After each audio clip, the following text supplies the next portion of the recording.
perekat, penembus dan perapta. Harus ada penembusnya Mas Haris. Ada, Supaya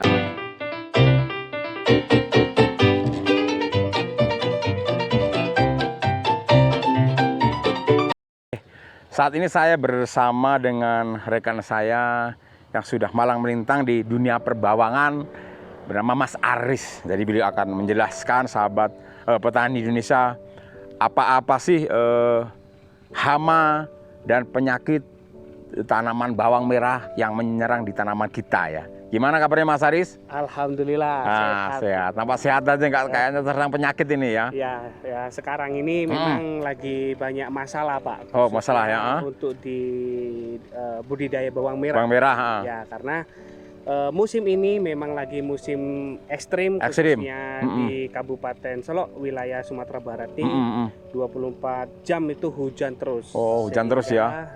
Tanaman khususnya bawang merah itu banyak kendalanya. Ya. Oke, sahabat petani Indonesia memang menanam tanaman itu banyak kendalanya. Nggak kita tanam, kita tunggu 3 bulan, 4 bulan panen. Tapi memerlukan perawatan yang khusus. Selain nutrisi, udah kita jelaskan di episode yang lalu tentang nutrisi tanaman ini. Tapi tentang hama dan penyakit ini sangat penting sekali, sahabat petani Indonesia. Jadi saya ingin berbincang-bincang, kita kupas dulu masa hama dari tanaman bawang merah sejak dari awal. Nah, ngomong Mas Aris, kita tanam bawang merah nih, hama apa yang menyerang di tanaman bawang merah nih dari awal? Kalau untuk hama penyakit dari awal atau budidaya dari bawang merah ini, yang pertama itu yang menakutkan itu adalah Liromiza. Liromiza, sahabat mutiara. Nah, Liromiza ini adalah ciri-cirinya, ini saya bawa contohnya.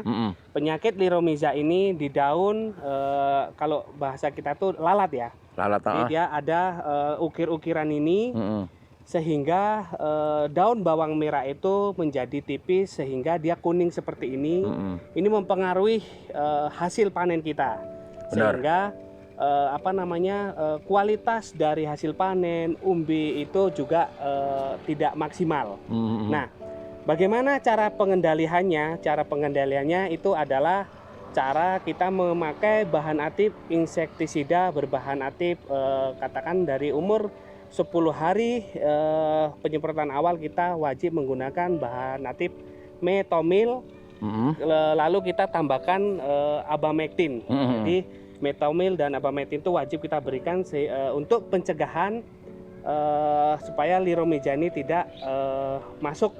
Kemudian metomil itu untuk pencegahan telur supaya telur tidak menjadi ulat nantinya. Ulat, benar. Nah, ini dimulai dari umur berapa kita sebut namanya bahan aktif metomil untuk mencegah Liromiza nih, Mas Haris? Kalau yang pengalaman saya pribadi dan sama kawan-kawan Pak yang kita aplikasikan tuh dari penyemprotan pertama lah, dari umur 10 hari setelah tumbuh, lalu kita semprotkan bahan aktif metomil dan abamectin langsung. Abamectin berarti metomil dimix dengan abamectin. Itu dosisnya berapa itu metomilnya itu? Metomil itu sekitar 2 gram per liter air. 2 gram per liter air. Kalau abamectin? Sama juga 2 gram per liter air. Abamectin cairan atau yang apa nih Mas? Kita selalu menggunakan abamectin itu yang cair. Yang cair ya. Berarti berapa cc itu? Kalau sekitar 2 ya, istilah kalau metomil 2 gram, kemudian abamectinnya itu 1 sampai 2 cc per liter. 2 cc per liter air, sahabat petani Indonesia. Jadi penjagaan Liromiza itu dari awal, kita dari umur 10 hari ya. Jadi itu berapa kali semprot itu, Mas? Kalau kita aplikasikan ya katakanlah kalau khusus untuk dataran tinggi. Ya benar, dataran tinggi. Kita bicara dataran tinggi ya. Dataran tinggi, aplikasi penyemprotan itu wajib kita katakan kalau sudah 02 kita wajib 02. Itu pun tergantung 02 itu artinya adalah 2 hari sekali ya. 2 hari sekali. Tergantung serangan ya. Tergantung serangannya. Nah, itu Pak. Itu sampai umur 40 hari atau 50 hari itu? Kalau untuk tergantung serangannya, kalau bahan aktif metomil dan abamectin yang biasanya dari pencegahan Heeh. itu 10 hari sampai umur 50 hari itu wajib menggunakan. Oh, itu rutin ya? Ya, Itu leremija ya. Itu memang untuk pencegahan. Ya. Kita juga melihat ada pasang-pasang perangkap itu perlu juga, Mas Haris ya? Itu perlu Pak. Ha-ha. Nah, itu bisa untuk mengundang lalat supaya dia menempel di situ Pak, untuk mengurangi supaya tidak terjadinya liromija. Karena liromija ini lama-lama nanti Pak Heeh. di dalam itu akan menjadi ulat ini Ulat biasanya ya, kalau kita buka seperti ini dia nanti akan menjadi ulat. Nah, ulat ini nanti yang mempengaruhi ini Pak. Ini dia akan keluar ulat. Nah, kecil ini ada ulatnya ya. Nah, jadi Sahabat petani Indonesia nih, ini nampak ulatnya. Memang luar biasa. Jadi sahabat petani kalau udah bawang seperti ini otomatis daun rusak. Kalau sudah bini daunnya tidak hijau otomatis proses daripada fotosintesis agak terhambat, proses pematangan makanan juga terhambat. Jadi proses dapur tanaman itu akan terhalangi. Jadi otomatis tanaman juga kekurangan hara. Itu makanya harus kita cegah leremija ya. Ini memang harus kita cegah. Kalau sudah terkena gimana Mas Heri? Karena ini tadi pencegahan ya Bang. Ya. Kita udah cegah, udah ada yang terkena juga. Ya, Nah, itu tergantung yang tadi balik lagi Pak. Selalu gunakan dosis yang tepat sehingga serangan itu kita betul-betul cegah sampai dia tuntas. oh, berarti. Nah, udah terkena ini, bicara udah kita udah mencegah, ada juga yang kena, namanya juga ada yang kena semprot, ada yang enggak itu, ada yang udah kebal pula hamanya nih kan. Nah, itu Jadi dia. kalau umpama sudah kena, ya antisipasinya memang kita biasanya ada aplikasi atau ini Pak, kita bersihkan di ininya aja. Kalau sudah ini kan otomatis yang di ini udah kena nih. Kita bersihkan aja. Oh, bersihkan ya, diambil satu baru dibuang ya. Ya, Kalau udah kena ya. Iya. Jadi pencegahan kalau udah kena, kalau bukan insek itu apa yang lebih udah terkena biasanya? Kalau udah kena itu kita kan kalau udah masuk dalam meja itu kan udah menjadi ulat ya. Ulat bener. Biasanya sudah menjadi ulat tuh bahan aktif yang biasa saya gunakan itu adalah pencegahannya itu ada bahan aktif Indosakap dan emametin benzoat dan klopinapir. Jadi kita tinggal pilih tiga nih ya. Ya. Berarti pilih sahabat petani Indonesia kalau udah terkena ulat, leremija udah jadi ulat, kita ada Indosakap, kemudian ada emametin benzoat, 3 ada klopinapir. Jadi memang kita harus bagaimana bisa bergantian ataupun 2 kali aplikasi ganti bahan aktif lainnya supaya tidak menimbulkan resistensi hama ulat ini ataupun kekebalan. Kita bicara masalah leremija, itulah pencegahannya dari awal atau pengobatannya masih. Selain itu hama aja menyerang, selain itu yang parah Mas Haris. Tidak juga Pak, selain hama dan penyakit ada juga yang yang bicara hama dulu. Hamanya cuma mungkin yang sangat mengganggu untuk budidaya tanaman bawang merah khususnya dataran tinggi, memang itu Pak. Cuman ada lagi penyakit lagi ini. Oke, sahabat, hamanya leremija, yang lainnya gimana? Leremija, terus ulat, ada ulat penggorok daun. Penggorok daun itu gimana tuh pencegahannya? Pencegahannya tadi yang pakai 3 bahan atau bisa pakai Indosakap, emametin dan klopinapir. Berarti sahabat petani ada hama yang paling banyak menyerang daripada bawang merah kita, leremija, dan kemudian akan ada ulat. Itu harus kita cegah. Kemudian karena kita otomatis kita semprotkan sahabat mutiara. Kalau ulat memang ada yang ulat tebal-tebal itu kita harus memang yang udah kebal, yang udah besar kita udah harus memang ulat itu ada lapisan kitinya di dalam ulat itu kita harus memberi kalau bisa perekat, penembus dan perapta. Harus ada penembusnya Mas Haris. Supaya wajib supaya nanti dalam pencampur insek kita kasih penembus supaya dapat menembus langsung dinding ulat tersebut. Oke.